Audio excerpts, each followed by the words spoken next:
வேளம் ஊரித்தவன் நினைப்பவர் மனம் கோயிலா கொண்டவன் அனைத்து வேடமாம் அம்பல கூத்தனை தினைத்தனை பொழுதும் மறந்து உய்வனோ. உலகலாம் உணர்ந்து ஓதற்கு அறியவன் நிலவுலாவிய நிர்மலீவணியன் அலகில் சோதியன் அம்பலத்து ஆடுவான் மலர் சிலம்படி வாழ்த்தி வணங்குவான். திருச்சிற்றம்பலம். அரகர நம பார்வதி பதையே, அரகர மகாதேவா. இந்த திவ்யமான சேத்திரத்தின் கண்ணே திருக்கோயில் கொண்டு எழுந்தருளி நமக்கு நல்வாழ்க்கை தந்தருளும் ஸ்ரீ திருபுர சுந்தரி அம்பாள் சமேத மருந்தீஸ்வர பெருமானுடைய பொன்னார் திருவடிகளை அடியேன் சென்னி மீது சூடிக்கொண்டு இந்த திருச்சன்னதியின் கண்ணே திருவிற்று எழுந்தருளி நமக்கு ஞான அனுகிரகம் செய்யக்கூடிய சக்கரை அம்மா திருவடிகளை அடியேன் வணங்கிக் கொண்டு சிவபுராணம் கேட்டல் என்கின்ற ஞான வேள்வியை செய்வதற்காக இங்கு குழுமி இருக்கக்கூடிய சைவ பெரியோர்கள், தாய்மார்கள் அத்துணை பேருக்கும் எனது சிறந்தாழ்ந்த வணக்கங்களை தெரிவித்துக் கொள்கிறேன். நாம் கடந்த சில மாதங்கள், கிட்டத்தட்ட நாம் 2 மாதங்களுக்கு மேலே கடந்துட்டோம், தொடர்ச்சியாக கந்தபுராணம் என்கின்ற ஒரு மாபெரும் காப்பியத்தை சிந்தனை செய்து கொண்டிருக்கிறோம். எல்லாம் வல்ல முருகப்பெருமானுடைய திருவருளினாலே இது இங்கே நிகழ்ந்து கொண்டிருக்கிறது. அதிலே நாம் இந்த நூலை துவங்கி காப்பு பகுதி, கடவுள் வாழ்த்து, அவையடக்கம் என்கின்ற 3 பகுதிகளை நிறைவு செய்துவிட்டு இப்பொழுது ஆற்றுப்படலம் என்கின்ற பகுதிக்குள்ளே நுழைந்திருக்கிறோம். ஒரு காப்பியத்தை பாடக்கூடிய மரபு என்ன என்று சொன்னால், அந்த காப்பியத்தினுடைய நாயகன் வாழக்கூடிய நாட்டிலே பாயக்கூடிய ஆற்றினுடைய பெருமையை பேசக்கூடியது ஆற்றுப்படலம் என்கின்ற பகுதி. இது கண்டிப்பாக தமிழ் நூல் மரபில் இது பின்பற்றப்படக்கூடிய ஒரு பகுதி. நம்முடைய கந்தபுராணம் என்கின்ற நூல் முருகப்பெருமான் தான் அதற்கு கதாநாயகன். முருகப்பெருமான் வாழக்கூடிய இடம் கைலாயம் தான்.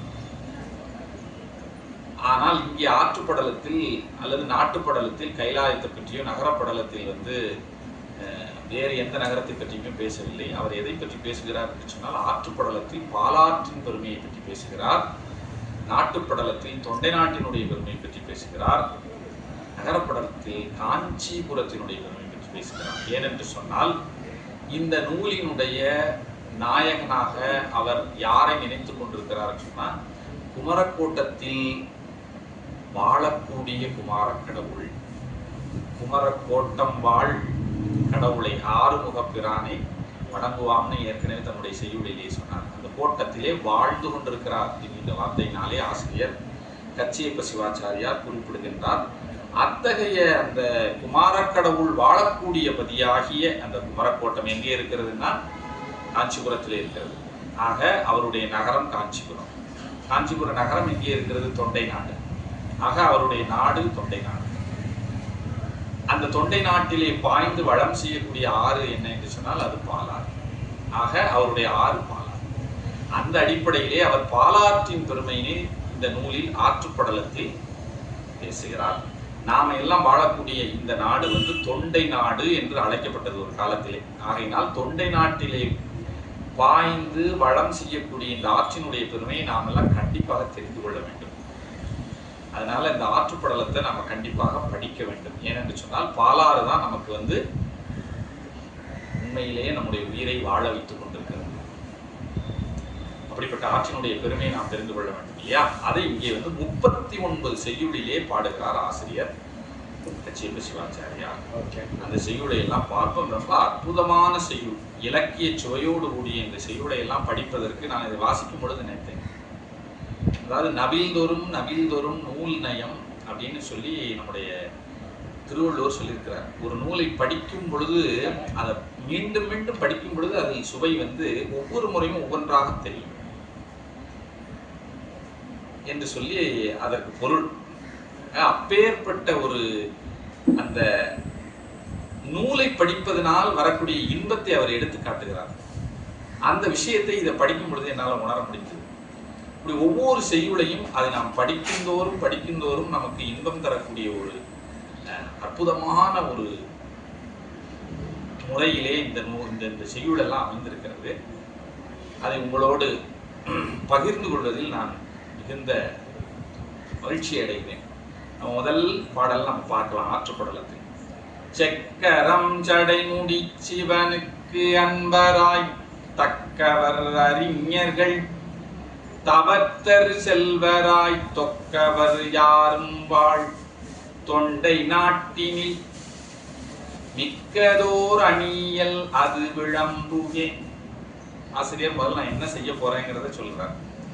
இந்த தொண்டை நாடு என்பது என்னன்னா, தமிழகத்தினுடைய நம்ம சேர நாடு, சோழ நாடு, பாண்டிய நாடு, அதுக்கப்புறம் வந்து தொண்டை நாடு என்கின்ற ஒரு பகுதி இருக்கிறது. பல்லவ தேசமாக இருந்த பகுதி.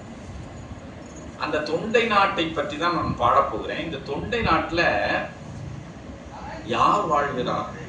அதாவது ஒரு பழைய ஒரு பாடல் உண்டு நம்முடைய வழக்கத்தில். அந்த பாடலிலே சொல்லப்பட்ட விஷயம் என்ன? சோழவள நாடு சோறுடைத்து, பாண்டிய நாடு முத்துடைத்து, அதிலே தொண்டை நாடு சான்றோர் உடைத்து என்று சொல்லி வழங்குவார். இந்த தொண்டை நாட்டில் என்ன அதிகமாக கிடைக்கிறதுன்னு சொன்னா சான்றோர்கள் இருக்கிறார்கள். அப்பேற்பட்ட பெருமைக்குரியதுதான் இந்த தொண்டை நாடு. அதைத்தான் இங்கே சொல்லுகிறார். செக்கரம் சடை முடி சிவனுக்கு, சிவந்த சடையை உடைய சிவபெருமானுக்கு அன்பராய் தக்கவர், அந்த சிவபெருமானிடம் அன்பு செய்யக்கூடிய சிவனடியார். அந்த சிவனடியார்களை தக்கவர்னு சொன்னார். அன்பராய் தக்கவர், சிவபெருமானுக்கு அன்பராக கூடிய தகுதியை உடையவர்கள் அப்படின்னா தக்கவர், அவர்தான் தக்கவர். அந்த தகுதியை உடையவர்கள் இங்கே வாழுகிறார்கள். எங்கே? தொண்டை நாட்டிலே. அப்புறம் அறிஞர்கள், சிறந்த அறிஞர்கள் வாழ்கிறார்கள். சான்றோர்கள், அறிஞர்கள்னா சான்றோர்னு அர்த்தம். அறிஞர்கள்னா நாம என்ன எடுத்துக்கிறோம் அப்படின்னு சொன்னா, நிறைய விஷயங்களை தெரிந்தவர்களே அறிஞர்கள்னு சொல்றோம். ஆனா அதற்கு பொருள் அறிவு உடையவர்கள் அறிஞர்கள். அறிவு என்பது நாம வந்து பொதுப்படையா என்ன புரிந்து கொள்கிறோம்? அறிவுனா நாலெட்ஜ்னு நினைச்சுக்கிறோம். நம்முடைய தமிழ்ல வந்து அறிவு என்கிற சொல்லுக்கு அர்த்தம் வந்து நாலெட்ஜ் கிடையாது. ஆங்கிலத்துல அதற்கு இணையான வார்த்தை வந்து நாலெட்ஜ் கிடையாது. அறிவுக்கு இணையான ஆங்கில சொல் என்னன்னு சொன்னா விஸ்டம். அதைத்தான் நம்முடைய சான்றோர்கள் அறிவுன்னு சொன்னாங்க. திருவள்ளுவர் என்ன செய்திருக்கிறார்? அறிவுடைமைன்னு ஒரு அதிகாரம் படிக்கிறார். கல்வின்னு ஒரு அதிகாரம் படிக்கிறார். கல்வியிலே இருக்கக்கூடிய விஷயங்கள், கல்வியினால் கிடைக்கக்கூடியது அறிவுன்னு சொல்லலாம். ஆனால் அறிவு என்பது வேறு, கல்வி என்பது வேறு. நாம என்ன செய்யறோம்னா, கல்வி உடையவர்களை எல்லாம் அறிஞர்கள்னு நாம் நினைச்சு கொண்டிருக்கிறோம். ஆனால் நம்முடைய முன்னோர்கள் அறிஞர்கள் என்று சொன்னவர்கள் எல்லாம், சொல்லப்பட்டவர்கள் எல்லாம் எப்படிப்பட்டவர்கள்னா, கல்வி கற்றவர்கள்னு அர்த்தம் இல்லை, அறிவு உடையவர்கள். அதனால அவர்கள் அறிஞர்கள், சான்றோர்கள் என்று சொல்லி வழங்கக்கூடிய ஒரு மரபு நம்முடைய தமிழ்ல. அந்த அறிஞர்கள் என்கின்ற வார்த்தைக்கு சான்றோர்கள் என. சான்றோர்கள்னா என்ன? சான்றோர்கள்னா திருவள்ளுவர் என்ன சொல்றாருன்னா, சான்றோர்கள் யார் அப்படின்னா, எவையெல்லாம் நல்லவைகளோ அவற்றையெல்லாம் கடைபிடிப்பவர்கள் தான் சான்றோர்கள். அறிவுடையவர்களை பற்றி திருவள்ளுவர் 10 குறள்ல சொல்லியிருக்காரு. அதுல வந்து நிறைய அறிவுனா என்ன அப்படிங்கிறத பற்றி ரொம்ப விளக்கமா பேசுகிறார். ஆக நல்லனவற்றையெல்லாம் கடைபிடிக்கக்கூடிய, தீயனவற்றையெல்லாம் விலக்கி நல்லனவற்றை கடைபிடிக்கக்கூடிய, எது சிறந்ததோ அதை செய்யக்கூடிய அறிவுடையவர்களைத்தான் சான்றோர்கள், அறிஞர்கள் என்று சொல்கிறோம். அத்தகைய அறிஞர்களும் சான்றோர்களும் நிறைந்து வாழக்கூடிய நாடு தொண்டை நாடு. தவத்தர், அதுக்கப்புறம் தவம் செய்பவர்கள். இப்ப பாருங்க, ஒவ்வொன்றும் வெவ்வேறு விஷயமா, வெவ்வேறு சொல் அவர் பயன்படுத்தியிருக்கிறார். அன்பராய் தக்கவர், அவர்கள் ஒரு சாரார் இருக்கிறாங்க. அறிஞர்கள் இருக்கிறாங்க. தவத்தர், தவத்தை செய்யக்கூடியவர்கள் இருக்கிறாங்க. அதுக்கப்புறம் செல்வராய் தொக்கவர், மிகுந்த செல்வத்தை உடைய செல்வந்தர்களும் இருக்கிறாங்க. இவர்கள் யாரும் வாழ் தொண்டை நாட்டினில், இவர்கள் யாரும் வாழக்கூடிய தொண்டை நாடு.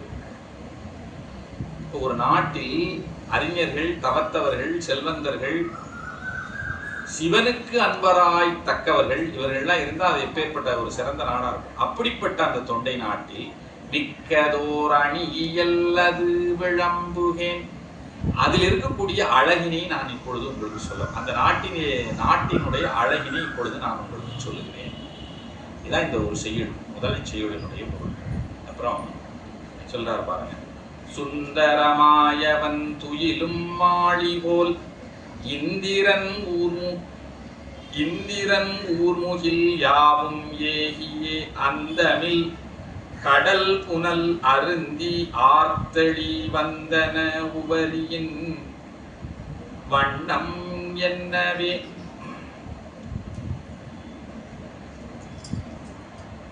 அதாவது இந்த முதல் பாடல்ல அவர் இந்த ஒரு 9 பாடல்ல கிட்டத்தட்ட 9 செய்யுள் வரைக்கும் மேகங்கள் மழை பொழிதலை பற்றி மட்டும்தான் சொல்லுகிறார். அதை என்ன சொல்லலாம், மழையினது சிறப்பு பற்றி இங்கே பேசுகிறார், மேகத்தினது சிறப்பு.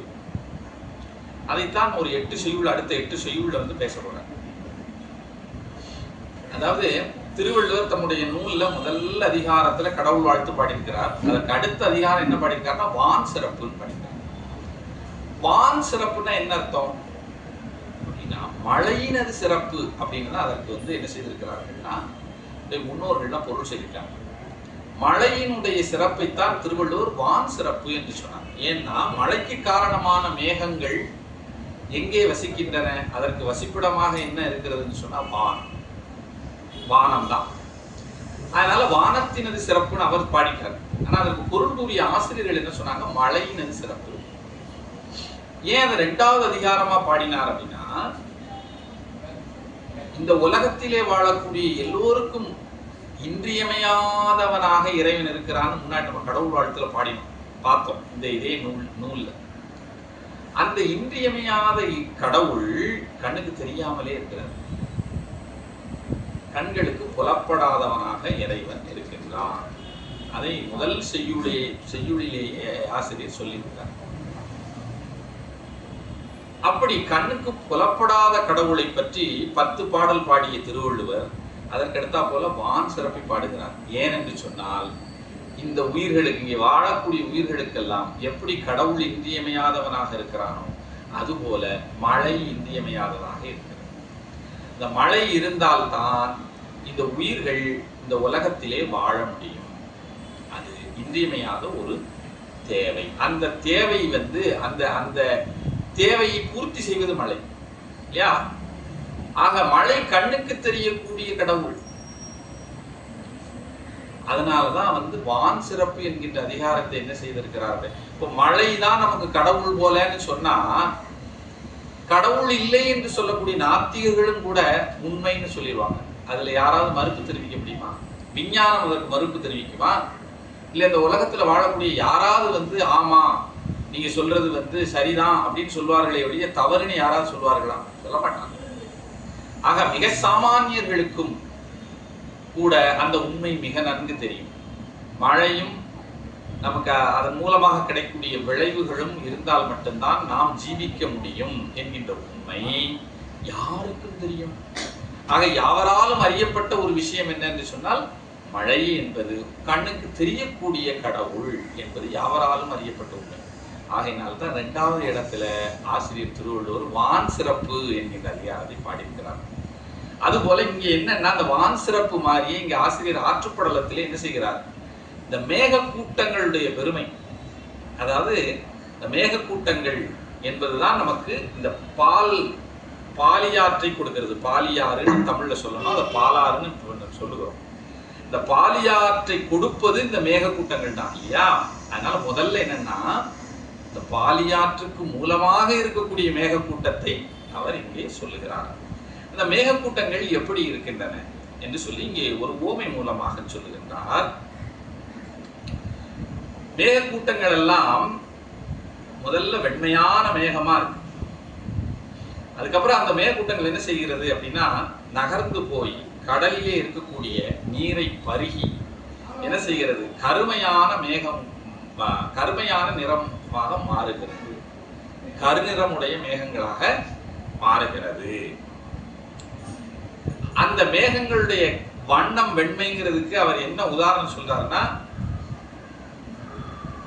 திருமால் துயில் கொள்ளக்கூடிய கடல், பார்க்கடல் இல்லையா, அந்த கடல் போன்ற நிறத்தை உடைய மேகங்கள் கடல் நீரை பருகியவுடன் என்ன ஆகிறது அப்படின்னு சொன்னா கருநிறமுடைய மேகங்களாக மாறுகிறது என்று சொல்லி இங்கே சொல்கிறார். அதற்கு அடுத்த பாடல், இது கொஞ்சம் வேகமா நான் போறேன், ஆனா அந்த பாடலினுடைய பொருளை உங்களுக்கு நான் சொல்லிட்டு போறேன். பார்த்தன உலகடும் பருதி என்னோடும் போர் தொழில் புரிக என பொங்கு சீற்றத்தால் வேர்த்தன பனித்து வெள்ளையிரு விள்ளன காத்தன ஆர்த்தன வேதடித்து அசனி கான்றவே. இது என்ன செய்கிறதுனா, அதே மேகங்கள் சூரியனோடு சண்டையிடுவதற்கு தயாராகிறது. அப்படி தயாராகி என்னோடு யுத்தம் செய் என்று சூரியனை அழைக்கிறது. அப்படி அதை இது என்னன்னா இலக்கிய சுவையோடு பாடியிருக்கிறார். ஏனென்று சொன்னால் இது சூரியனுக்கும் மேகத்துக்கும் தான் சண்டைன்னு அவர் சொல்ல வர்றாரு. அந்த மேகங்கள் சூரியனோடு எப்படி சண்டை போடுது அப்படின்னா, என்னோடும் போர்த்தொழில் புரிக, என்னோடு போர்த்தொழில் செய்வதற்கு வருவாய் என்று சொல்லி பொங்கு சீற்றத்தால் வேர்த்தன பனித்து, அது மேல இருக்கக்கூடிய கோபத்துல அந்த மேகங்களுக்கெல்லாம் ஒரு வேர்வை வருது. கோபம் வரும்போது வேர்வை வரும் இல்லையா, அந்த வேர்வை தான் பனித்துளி, அதுதான் மழை. அதைத்தான் இங்க சொல், வேர்த்தன பனித்து மழைத்துளியாக பொழிகிறது இல்லையா, அப்படி பொழிந்து வெள்ளையிரன விள்ளனக்கு ஆர்த்தனவே தடித்து அசனி கான்றவே, அப்படியே தன்னுடைய வெள்ளை பல்லோடு சிரிக்குது, அதுதான் மின்னல். அப்புறம் பெரிய கோபத்தில் ஒரு சத்தம் போடுது, அது இடி. அப்படி அதாவது மழை பெய்யுது, அந்த விஷயத்தை எப்படி சொல்லுகிறார்னா நயமாக தன்னுடைய குறிப்பினை ஏற்றி எங்கே ஆசிரியர் பாடுகிறார். அது எப்படி இருக்கிறது அப்படின்னு சொன்னா, சூரியனோடு இந்த மேகக்கூட்டங்கள் யுத்தம் செய்வது போல இருக்கிறது. அதற்கு வரக்கூடிய கோபமே பனித்துளிகளாக வருகிறது. அந்த சூரியனை பார்த்து இது எள்ளி நகையாடும் பொழுது அந்த வெண்மையான பற்கள் ஒளிர்கின்றன இல்லையா, அந்த பல் தான் மின்னல் போல வருகிறது. அப்புறம் சீற்றத்தால் அது என்ன செய்கிறது, ஆர்க்கிறது, சத்தம் போடுது, அது இடியாக முழங்குகிறது என்று சொல்லி அதற்கு அடுத்த செய்யுளுக்கு நாம போவோம். சுந்தர வைரவ தோன்றல் மீமிசை கந்தடுகளிற்றுரி கவை காட்சி போல் முந்துரு சூழ்முகில் முழுதும் முற்றுற நந்தியம் பெருவரை மீது நன்னிய. இந்த இடத்துல நந்திமலை என்கின்ற மலையை பேர் சொல்லியிருக்கிறார். பாலாறு எங்கே உற்பத்தி ஆகிறது அப்படின்னா இன்னைக்கு நீங்க தெரிந்து கொள்ளலாம். அது கர்நாடகா மாநிலத்தில் இருக்கக்கூடிய, இப்ப நம்ம பெங்களூர் இருக்கு இல்லையா, பெங்களூருக்கு ஒரு 60 கிலோமீட்டர் பக்கத்துல இருக்கக்கூடிய கோலார் அப்படிங்கிற மாவட்டம், அதுல இருக்கக்கூடிய டிஸ்ட்ரிக்ட், அதுல நந்திமலைன்னு ஒரு மலை இருக்கு. அந்த மலையில் இருந்துதான் இந்த பாலாறு உற்பத்தி ஆகிறது. அந்த நந்தி மலை மீது மேகங்கள் அப்படியே போர்த்தி இருக்கு. மலையில மேகக்கூட்டங்கள் இருக்கும், உங்களுக்கு தெரியும், நிறைய மலை மீது மேகங்கள் எல்லாம் என்ன செய்கிறது, படர்ந்து இருக்கு. அந்த மேகங்கள் எல்லாம் கருமேகங்களாக இருக்கிறது. அது எப்படி இருக்கிறது அப்படின்னு சொன்னா, சுந்தர வைரவ தோன்றல் மீமிசை கந்தடுகளிற்றுரி கவைய காட்சி போல். வைரவ கடவுள் மீது யானையினுடைய தோலை போர்த்தியது போல இருக்கிறது. வைரவ கடவுள் செக்கச்சவேர் இருக்கிறார், அவர் மேல களிற்றுரி கவைய காட்சி, இந்த களிற்றினுடைய தோலை போர்த்தியது போல என்ன செய்கிறது, முந்துரு சூல் முகில், கருக்கொண்ட மேகங்கள் எல்லாம் கருக்கொண்டிருக்கின்றன. எதை கருக்கொண்டிருக்கின்றன, மழையை கருக்கொண்டிருக்கின்றன. அதாவது அதுல இருந்து பொழியக்கூடிய தண்ணீர் இல்லையா, நீர், அதுதான் அந்த மேகத்துக்குள்ளே கருவாக இருக்கிறது. அந்த முகிலுக்கு பேர் சூல் முகில் அப்படின்னு சொல்றாரு. அந்த கருக்கொண்ட மேகங்கள் நந்தியம் பெருவரை மீது நன்னிய, அந்த நந்தி மலையின் மேலே சுற்றி இருக்கிறது. அதாவது முழுக்க முழுக்க நந்தி மலையின் மீது படர்ந்து இருக்கு. அந்த மலை மேல் இருக்கக்கூடிய கருமேக கூட்டத்தை இவ்வாறு வர்ணனை செய்கிறார். எவ்வாறு பைரவ கடவுள் மீது கரிய யானையின் தோல் போர்த்தப்பட்டிருக்கிறதோ அதுபோல அது இருக்கிறது என்று சொல்லி சொல்கிறார். அதுக்கப்புறம் வாரை காந்த நித்திலம் என வாரி கண்மயங்க சீரை கான்றிடு தந்திரி நரம்பனச் செறிந்த தாரை கான்ற ஓர் இருதுவின் எல்லையும் தன்பால் வீரை காந்திடு தன்மயதாம் என மேகம். எல்லா பாடலுமே ஒரு சிறப்பான பாடல். இந்த நம்முடைய ஆச்சாரிய பெருமக்கள்லாம் எவ்வளவு ஆற்றல் உடையவர்களாக இருந்திருக்கிறார்கள் அப்படிங்கிறத பார்க்க முடியும். எல்லா அறிவும் அவங்கள்ட்ட ஒவ்வொரு விஷயத்தை சொல்லும் பொழுதும் அதுல ஒவ்வொரு அவங்களுக்கு இருக்கக்கூடிய ஞானம் நமக்கு வெளிப்படுகிறது. அது மேகம் என்ன செய்கிறது அப்படின்னா மழை பொழிகிறது. இதுதான் விஷயம். இந்த விஷயத்தை எப்படி வர்ணிக்கிறார்? பாறை கான்ற நித்திலம் என வாலிகன் மயங்க அப்படின்னு சொல்றார். அதாவது வாரை கான்ற நித்திலம் என்று சொன்னார். மூங்கிலில் இருந்து ஒரு முத்து வருகிறதுன்னு சொல்றாங்க. அது எப்படின்னு எனக்கு தெரியாது. நீங்க சுவாலஜின்னு சொல்லிட்டேன். அதுக்கு பேர் என்ன, பாட்டனி படிச்சவங்க கிட்ட போய் நீங்க தெரிஞ்சுக்கிட முடியாது அது எப்படி வருதுன்னு இல்லை. ஆனா இங்க ஆசிரியர் சொல்லியிருக்கிறார், வாரை கான்ற நித்திலம், மூங்கிலில் இருந்து வெளிப்பட்ட முத்து எப்படி இருக்குமோ அது போல என்ன செய்கிறதுன்னா அந்த மேகம் மழை நீரை பொழிகிறது. மழை நீர் முத்து போல விழுது. அதுக்கப்புறம் சீரை கான்றிடு தந்திரி நரம்பன, அது விழும் பொழுது ஒரு ஓசை இருக்கு இல்லையா? அந்த ஓசை எப்படி இருக்கு அப்படின்னா நம்ம ஒரு யாழை மீட்டும் பொழுது வரக்கூடிய ஓசையை போல இருக்கிறது. அதாவது இந்த காண்றங்கிற வார்த்தையை பயன்படுத்திக்காரு. அந்த காண்ற என்கின்ற சொல்லுக்கு என்ன அர்த்தம் அப்படின்னா விடுபட்ட அப்படிங்கிறதான் அது பொருள். அந்த தந்திரி நரம்பிலே இருந்து விடுபட்ட ஒரு ஒலி எப்படி இருக்குமோ அது போல என்ன செய்கிறது, இந்த மழை பெய்கிறது. அது பார்ப்பதற்கு முத்து போல இருக்கிறது. அந்த ஒலி யாழில் இருந்து புறப்பட்ட ஒரு இனிமையான ஒலி போல இருக்கிறது. அந்த மேகங்கள் என்ன செய்கின்றன அப்படின்னா ஒரு ருதுவின் காலம் வரைக்கும் மழை பொழிவது போல போகிறது. ருது காலம்னா என்ன அர்த்தம் அப்படின்னா 2 மாதங்கள். அந்த கால எல்லையை நம்ம முன்னோர்கள் ஒரு ருதுன்னு சொல்லுவாங்க. இந்த 2 மாத காலம் கொட்டி தீர்க்கக்கூடிய அளவுக்கு ஒரு கெப்பாசிட்டியில் இருக்கக்கூடிய மேகங்கள் அங்க நிற்கிறது. என்ன அப்படிப்பட்ட ஒரு அருமையான மேகம் என்ன செய்கிறது, மழையை பொழிவிக்கின்றது. அதுதான் இங்கே இந்த பாடலிலே ஆசிரியர் சொல்லுகிறார்.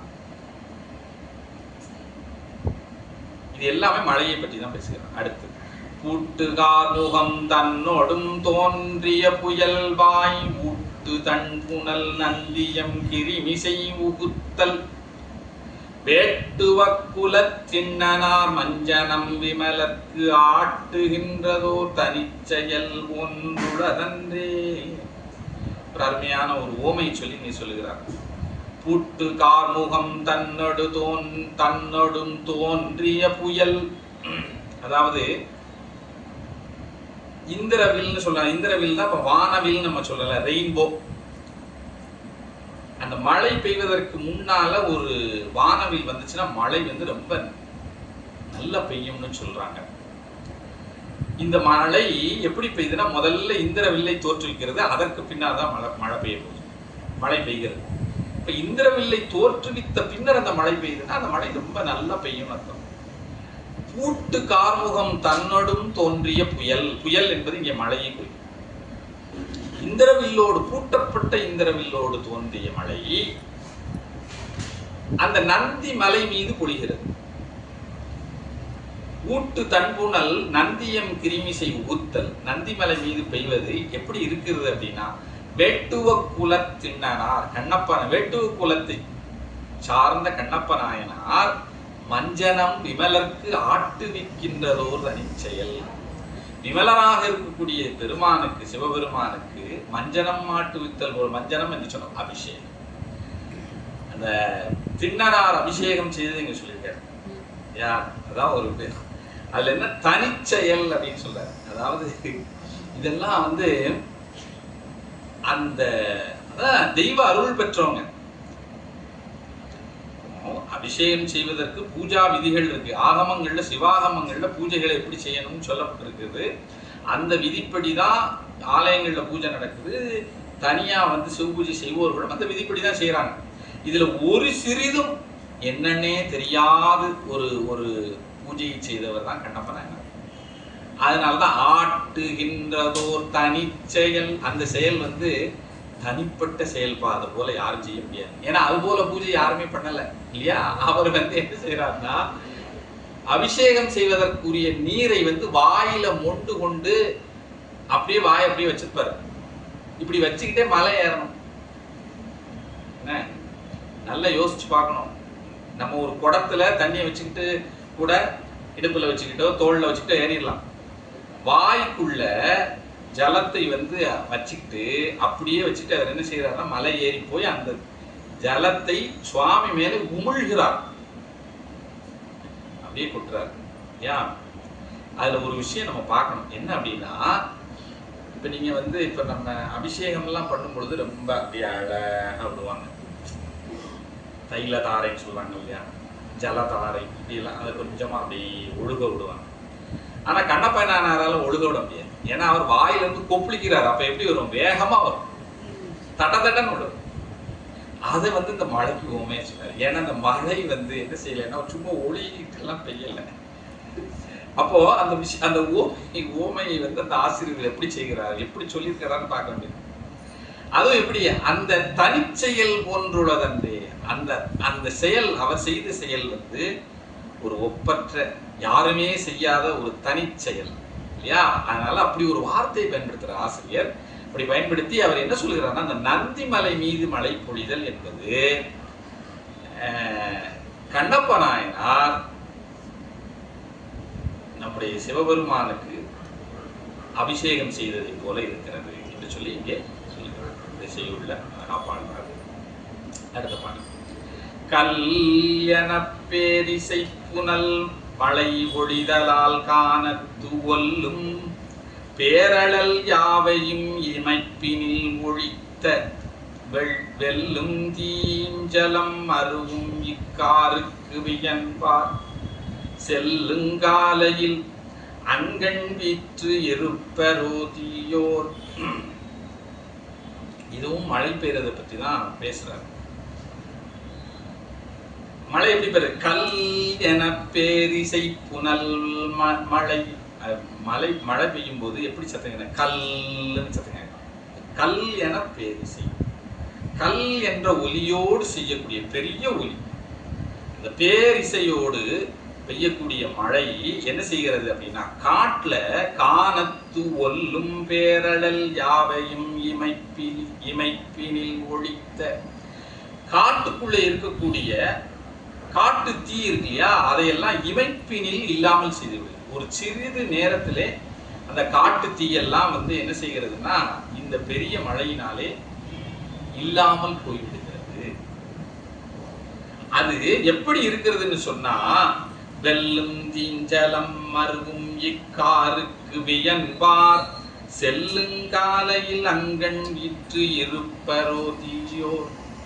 சிறந்த சான்றோர்கள் இந்த உலகத்தை ஆளக்கூடிய நிலை வந்துவிட்டால் அங்கே தீயோர்களால் வாழ முடியுமா? அதுபோல இந்த காட்டில் இருக்கக்கூடிய நெருப்பு என்ன செய்கிறது? இந்த பெரிய மழையினால் இல்லாமல் போய்விடுகிறது அப்படின்னு சொல்றாங்க. அதாவது சான்றோருக்கு கீழே, அறிவுடைய சான்றோருக்கு கீழே இந்த உலகம் வந்தால் அங்கே தீயோரால் வாழ முடியுமா? முடியாது. அதுபோல இந்த மழை பெய்கின்ற காரணத்தினாலே இந்த காட்டிலே தீயால் வாழ முடியாது, நெருப்பு காட்டு தீயினாலே இருக்க முடியாது சொல்றாங்க. சான்றோர்கள் முன்னால் தீயோர்களால் இருக்க முடியாது என்கின்ற ஒரு விஷயத்தை இங்கே சொல்கிறார். அது ரொம்ப ஒரு அற்புதமான ஒரு ஓமை சொல்லி இங்கே ஆசிரியர் பாடுகிறார். அந்த மழைக்கு என்னதெல்லாம் ஓமை சொல்லியிருக்காரு நம்ம பார்க்கணும். கண்ணப்ப நாயனார சொல்லுகிறார். இங்கே சான்றோரை சொல்லுகிறார். எப்படி சான்றோர் என்போர் வந்து தீயவர்களை இல்லாமல் செய்கிறார்களோ, அவர்கள் முன்னால் தீயவர்களால் இருக்க முடியாது. அதுபோல இந்த மழையின் முன்னால் எந்த வெம்மையான தீயும் இருக்க முடியாது சொல்லுகிறார். என்ன எப்படி வந்து கண்ணப்ப நாயனார் சிவபெருமானுக்கு அபிஷேகம் செய்தாரோ அதுபோல நந்தி மலைக்கு இந்த மேகக்கூட்டங்கள் அபிஷேகம் செய்கின்றன என்று சொல்லி சொன்னார்.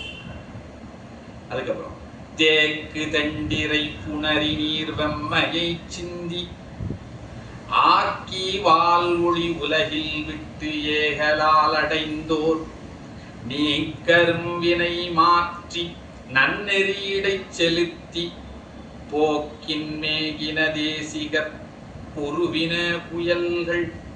இது இன்னொரு உதாரணம் சொல்கிறார். என்ன உதாரணம் பார்ப்போம் பாருங்க. சொல்றார், அதாவது இந்த மேகக்கூட்டங்கள் எல்லாம் நீரை எங்கே இருந்து எடுத்து வருகிறது? கடலில் இருந்து தான் எடுத்து வருகிறது. கடல் தண்ணி எப்படி இருக்கு? உப்பாக இருக்கிறது, உவர்த்தன்மையோடு இருக்கிறது.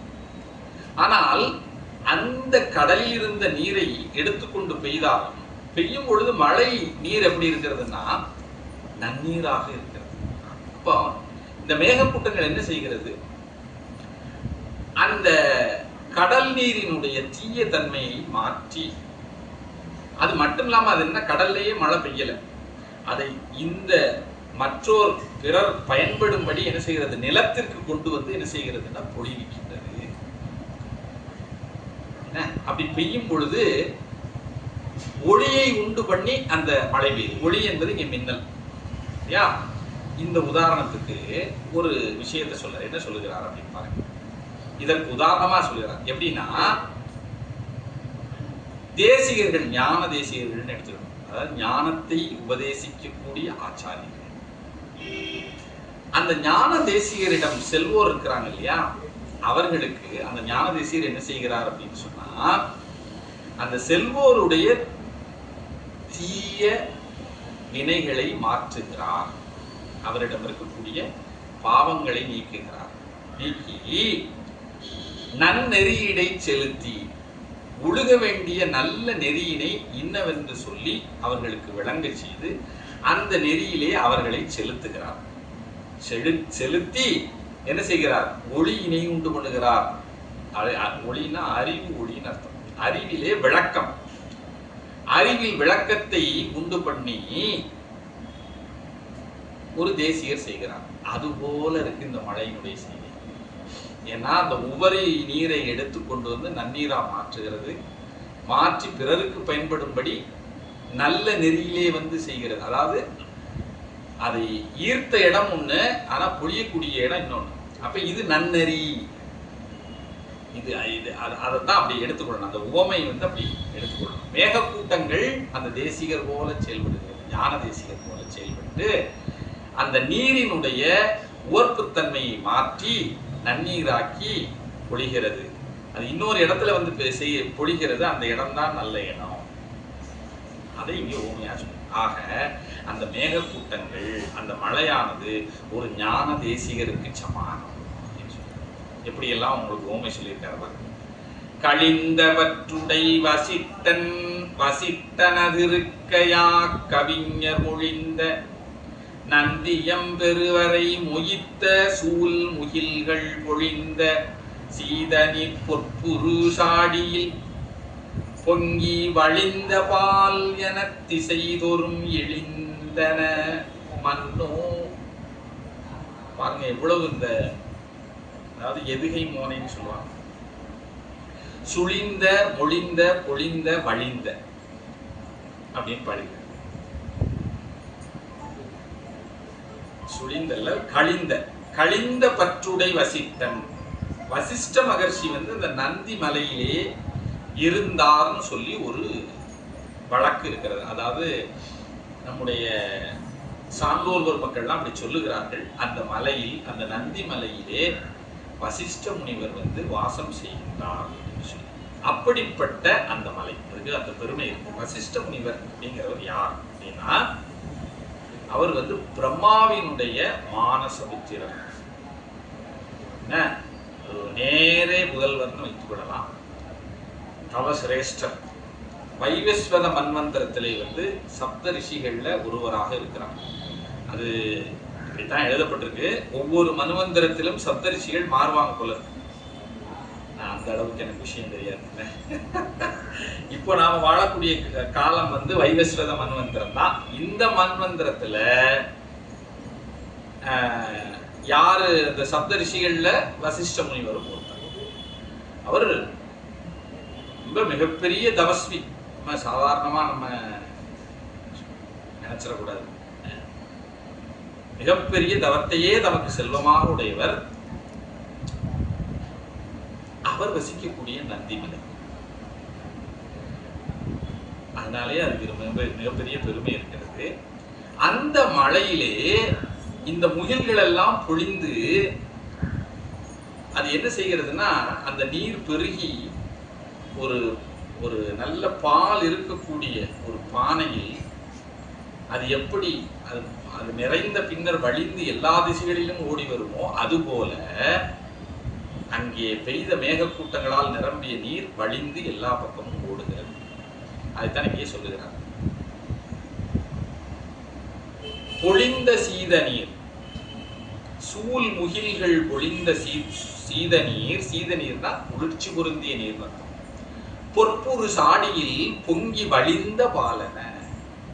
ஒரு அழகான ஒரு சாடின்னு சொல்றோம், நம்ம ஜாடின்னு சொல்றோம் இல்லையா, அதைத்தான் இங்க போட்டிருக்கிறார். இதெல்லாம் வட சொல் வழக்கு. அதை சாடி பாடியிருக்காரு.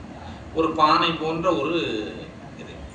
அதுல நல்ல அழகிய எந்த குறைபாடும் இல்லாத ஒரு ஜாடி, அதை சமமான ஒரு தளத்துல வச்சிருந்தோம்னா அதுல பாலை நீங்க நிறைய ஊத்துனீங்கன்னு வச்சுக்கோங்க, அது வழிந்து எல்லா திசைகளிலும் ஓடும். இப்போ ஒரு பக்கம் சாட்சி வச்சிருந்தீங்கன்னு என்ன ஆகும்? ஒரு திசையில தான் அது ஓடும். அதான் அது பொருள் நம்ம எடுத்துக்கிடணும். ஏன்னா இவருக்கு பொழிந்த சீத நீர் பொற்புருசாடியில் பொங்கி வழிந்த பால் என திசை தோறும் இழிந்தன மன்னோ. எல்லா திசையிலும் பொங்கி வெளியே வருவது போல இந்த நந்திமலையிலே பெய்த மழை எல்லா திசையிலும் பொங்கி வெளியே வருகிறது. அதுதான் பாலாறாக வருகிறது. அப்படிப்பட்ட ஒரு விஷயத்தை இங்கே பாடுகிறார். சீலமேதகு பகீரதன் வெண்டலும் சிவந்தன். இப்ப பாருங்க, இந்த 9 இது 9வது செய்யுள். இது வரைக்கும் அவர் மழையைத்தான் பாடுறார், நீர்ப்பெருக்கைத்தான் பாடுகிறார். இப்ப 10வது செய்யுள்ள வந்துதான் இவர் பாலாருக்கு வரவே போறார். சீலமேதகு பகீரதன் வெண்டலும் சிவந்தன் கோலவா சடைக்கங்கையம் புனலினை குந்தின் மேலை நாள் விட பந்தன நந்தி வீழ் விரிநீர் பாலியாறு எனும் பெயரோடு நடந்தது படிமேல். இங்கதான் பாலியாறு அப்படின்ற சொல்லையே பயன்படுத்துகிறார். இந்த 9 செய்யுள் வரைக்கும் மழைதான். ஏன்னா இந்த பாலாருக்கு ஆதாரமாக இருப்பது என்ன அப்படின்னு சொன்னா மழை. இந்த மழையினுடைய சிறப்பையே 9 பாடல்ல பாடுகிறார். அந்த 10வது பாடல்ல இவர் என்ன சொல்றாரு அப்படின்னா, கங்கைக்கு நிகரான பாலாறுன்னு சொல்றாரு. சீலமேதகு பகீரதன் வேண்டலும். பகீரதன் என்ற ஒரு ராஜா இருக்கார். இப்ப பகீரதனுடைய கதையை நாம தெரிஞ்சுக்கணும். அவருடைய முயற்சியினால்தான் கங்கை நதி இந்த பூ உலகத்திற்கு வந்தது. சிவபெருமானுடைய திருச்சடையிலே இருந்து அந்த கங்கை நதி புறப்பட்டு வந்ததாக சொல்லப்படுகிறது. அதுபோல குந்தின் மேலை நாள் விட சிவபெருமான் அந்த கைலாயத்திலே இருந்து கங்கையை விட்டாருன்னு சொல்லப்படுகிறது. அது வந்தது போல நந்தி வீழ்விரி நீர் பால் ஈயாரனும் பெயரோடு நடந்தது படிமே. இந்த நந்தி மலையிலே இருந்து என்ன செய்கிறது? கைலாய மலையிலே இருந்து கங்கை புறப்பட்டது போல நந்தி மலையிலே இருந்து பாலியாறு எனும் பெயரோடு நடந்தது படிமே. அந்த நீரானது பாலியாறு என்ற பெயரோடு இந்த உலகத்திலே நடந்து செல்லுகிறது என்று சொல்கிறாங்க. அதாவது இந்த இடத்துல கங்கைக்கு சமமானது பாலியாறு அப்படின்னு சொல்கிறாங்க. இந்த பகீரதன் யாரு? ஒரு சுருக்கமா அந்த விஷயத்த சொல்லியிருந்தேன். பகீரதன் வந்து ஒரு அரசன், அரச வம்சத்தை சார்ந்தவன். அவன் வந்து அப்படியே ஒரு சில குறிப்புகளை எடுத்து வச்சிருந்தேன், அதை நான் உங்களுக்கு சொல்றேன்.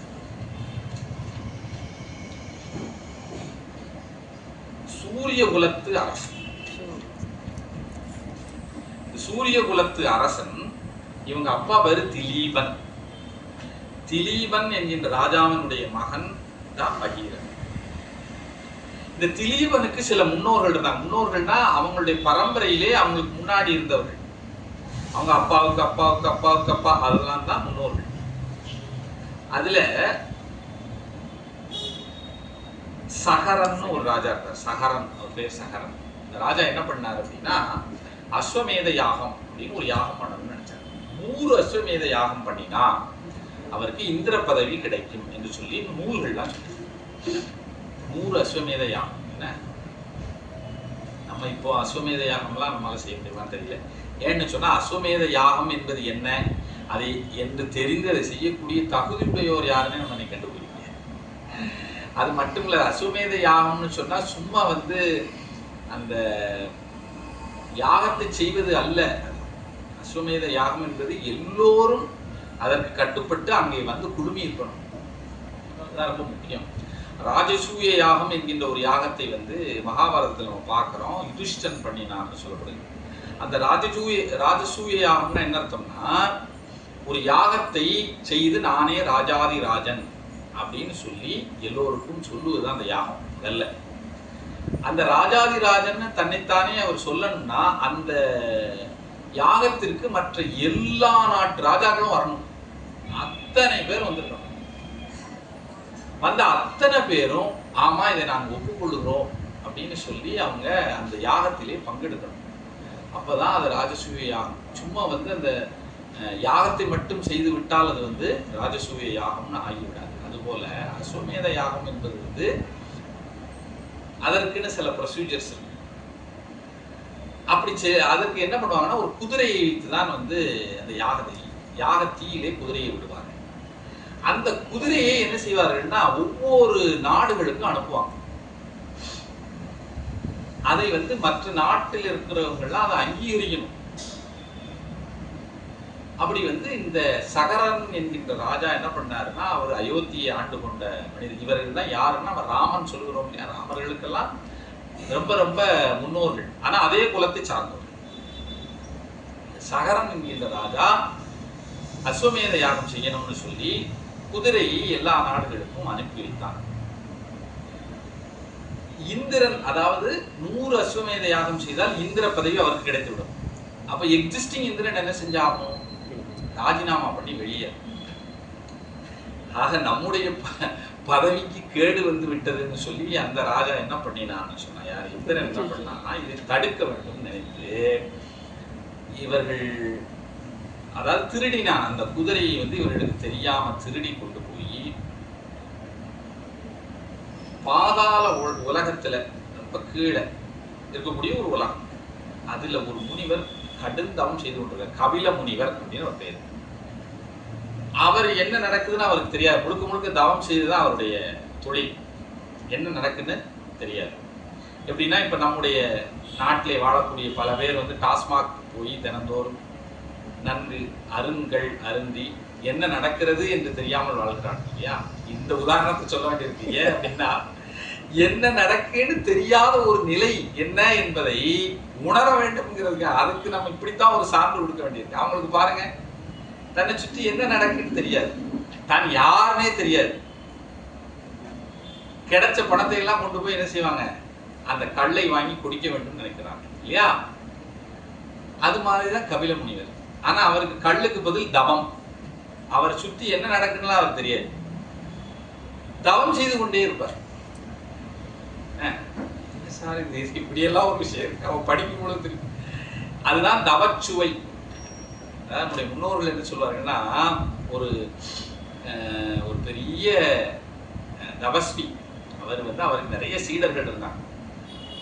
காளி கண்ணுடை வள்ளல் என்று அவருக்கு நிறைய சீடர்கள், ஒரு 60 சீடர்கள் இருந்தாங்க. நிறைய சீடர்கள், கரெக்டான நம்பர் தெரியல. அவர்கள் உண்ணக்கூடிய உணவுல எப்பொழுதுமே என்னன்னு கேட்டீங்கன்னா, வேப்ப எண்ணெயில தான் அந்த உணவு தயாரிக்கப்பட்டது. அதான் அவங்க சாப்பிடணும். அதெல்லாம் துறவிமார்களுக்கு ஒரு சில நடைமுறைகள் இருக்கு. இப்பொழுதும் அது இருக்கு. துறவை மேற்கொள்ளோர் இந்த வேப்பெண்ணெய் முதலான விஷயங்கள். அதில் ஒரு சில அவர்களுக்கு சில நடைமுறை இருக்கு. அதில் தான் அவங்க சாப்பிடணும். சாப்பாடெல்லாம் வந்து நம்மளை மாதிரி நல்ல பரோட்டா சப்பாத்தி எல்லாம் சாப்பிட முடியாது. அவங்களுக்குன்னு உணவு முறைகள் இருக்கு. அப்படி சாப்பிடும் பொழுது ஒரே ஒரு மாணவர் வந்து கசப்பா இருக்குன்னு சொல்லி முகம் லேசா சுழிச்சாராம்.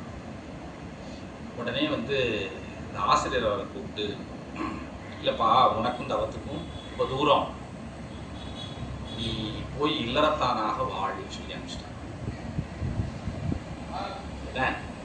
அப்படி வந்து அப்பா அவர் ஒன்று சொன்னார், தவச்சுவை அறிவார் நாச்சுவை அறியார். தவச்சுவை அறிவார் நாச்சுவை அறியார்.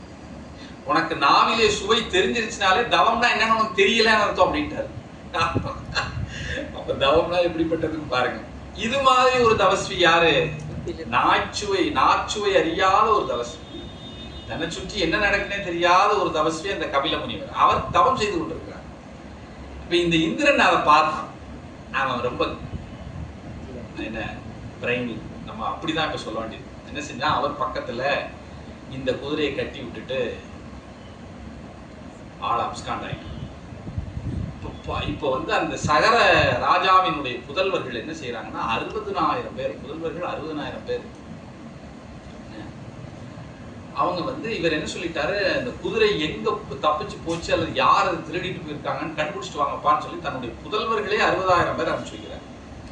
சகர குமாரர்கள் அவங்க எல்லா திக்கிலும் போய் தேடுகிறார்கள். பூலோகத்துல எங்கேயும் கிடைக்கல, மற்ற எந்த உலகத்துல இருக்குன்னு சொல்லி பல இடங்கள்ல தேடி கடைசியில கபில முனிவர் பக்கத்துல அந்த குதிரை கட்டப்பட்டு இருக்கு. ஏன்னா நிறைய இடங்கள்ல தேடி திரிஞ்சு ரொம்ப மனம் நொந்து போயிருக்காங்க. இந்த குதிரையை கண்டுபிடிச்சிட்டாங்க. அது பக்கத்துல இவர் உட்கார்ந்து தவம் பண்ணிட்டு இருக்காரு. அதை பார்த்த உடனே இவங்களுக்கு என்ன நினைச்சிட்டாங்க, மிகுந்த கோபத்துல இவர்தான் திருடன், இவனே திருடன் சொல்லி, இவனே கள்வன் சொல்லி அவரை என்ன செய்தாங்க, ஒன்றும் செய்யல, வைகிறார்கள், ஏசுகிறார்கள், திட்டுகிறார்கள். இந்த கபில முனிவர் வந்து என்ன செய்தார்னா மிகப்பெரிய வசதி. அதனால அவருக்கு ஒரு சின்ன ஒரு இடையூறு ஏற்பட்டதுனால முழிச்சு பார்த்தாரு. அவ்வளவு 60,000 பேர் சாம்பல் ஆயிடுச்சு. 60,000 பேர்.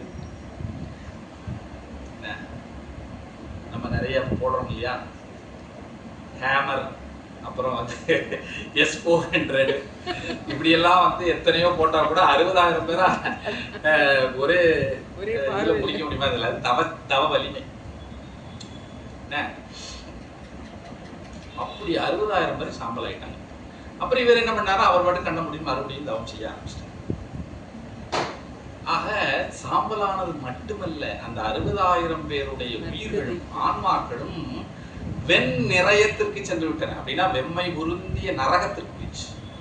ஏன்னா ஒரு தவம் செய்யக்கூடிய முனிவரை இடையூறு செய்தது பெரும்பாவம், திட்டுனது அதை விட பெரிய பாவம். இப்படி அந்த ஏன்னா சாதாரண ஒரு மனிதனை திட்டுறதுக்குரிய பாவம் கிடைக்காது. ஆகையினால் இப்ப ஏற்பட்ட இடத்தை அவர்கள் அடைந்து விட்டாங்க. இப்ப இந்த வம்சத்திலே வந்த ஒரு ராஜா தான் பகீரதன். பகீரதன் இந்த அரசு, அதாவது சூரிய குலத்து அரசர்களுக்கெல்லாம் குரு, பெர்மனண்டான குரு யாருன்னு கேட்டீங்கன்னா வசிஷ்டர்.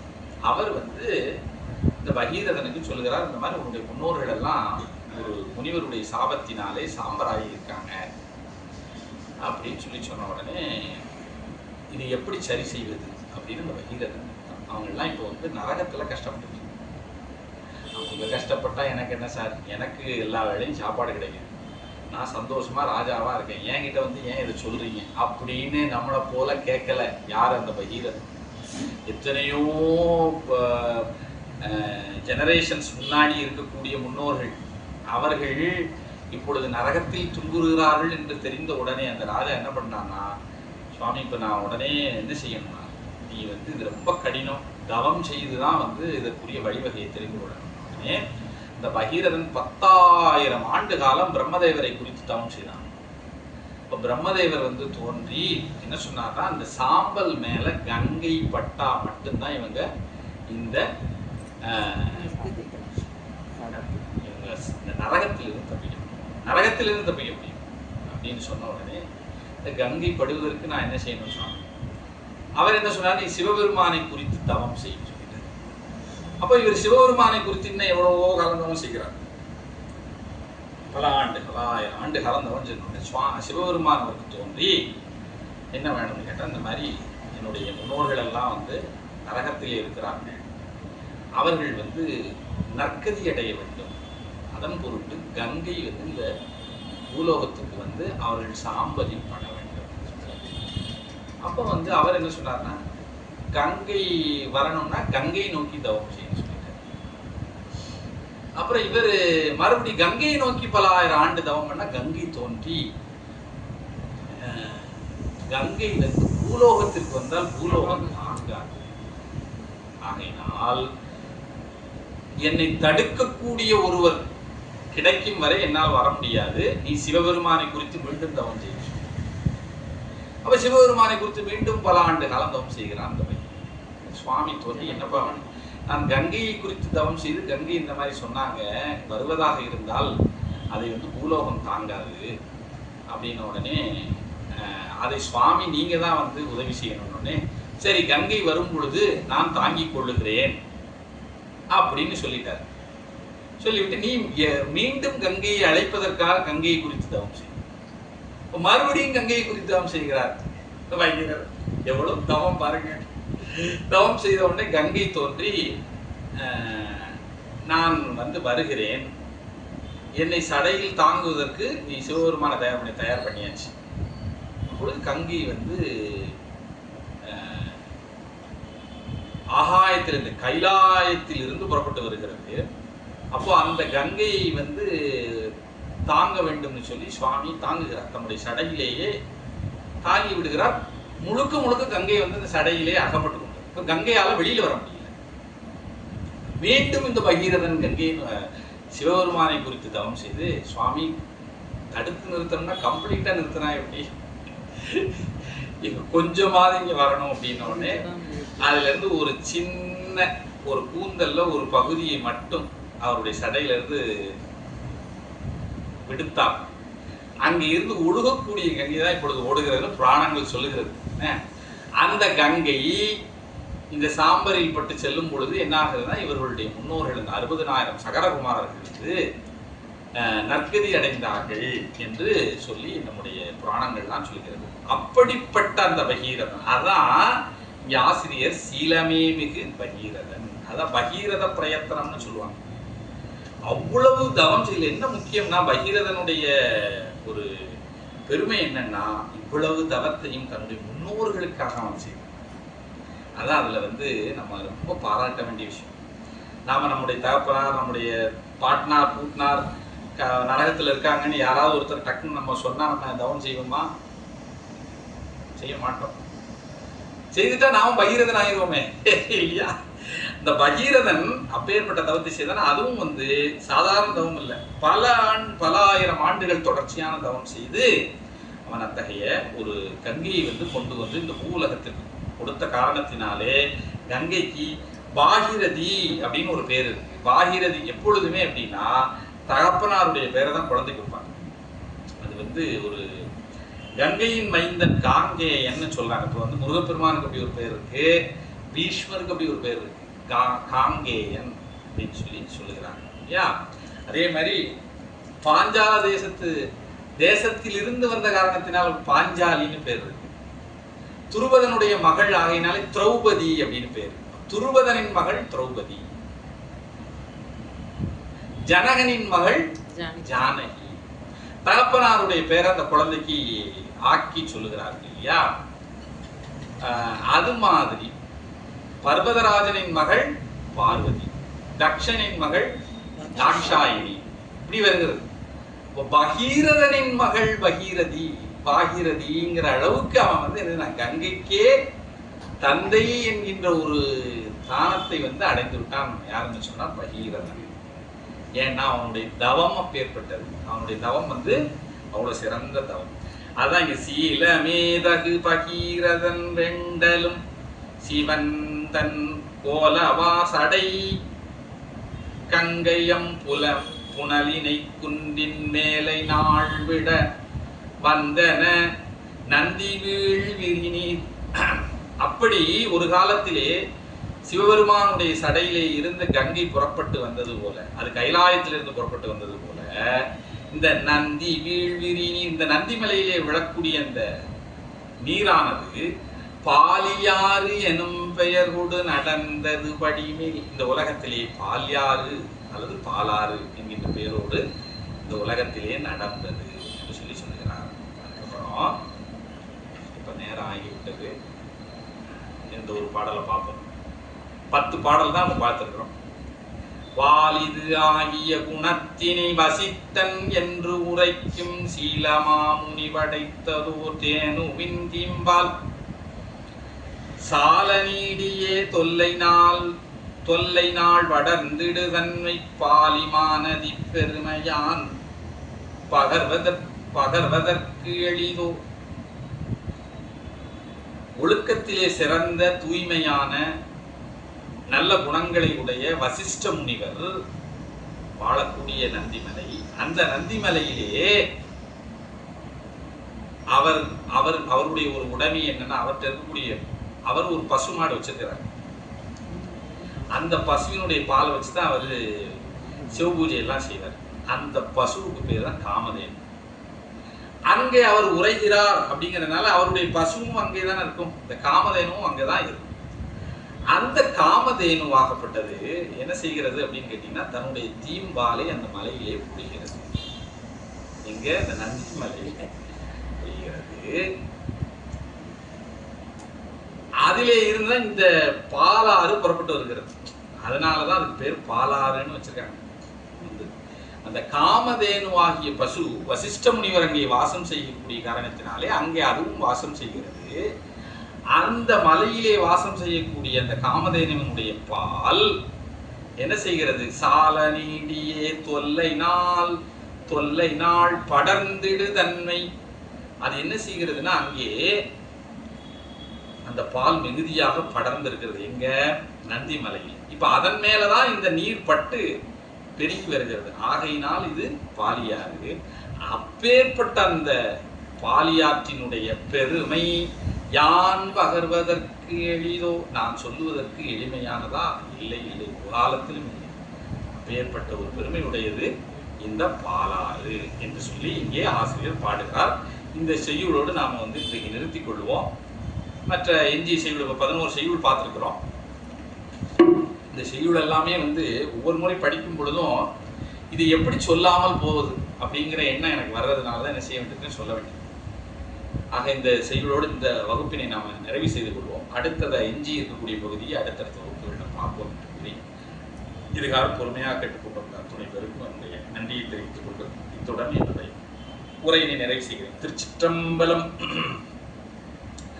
ஆறிரு தடந்தோள் வாழ்க, அறுமுகம் வாழ்க, வெப்பை கூறு செய்தனிவேல் வாழ்க, குக்குடம் வாழ்க, செவ்வேள் ஏறிய மங்கை வாழ்க, யானைதனங்கு வாழ்க, மாரிலா வள்ளி வாழ்க, வாழ்க சீரடியாரெல்லாம். திருச்சிற்றம்பலம். அரகர நம பார்வதி பதையே. அரகர மகாதேவா.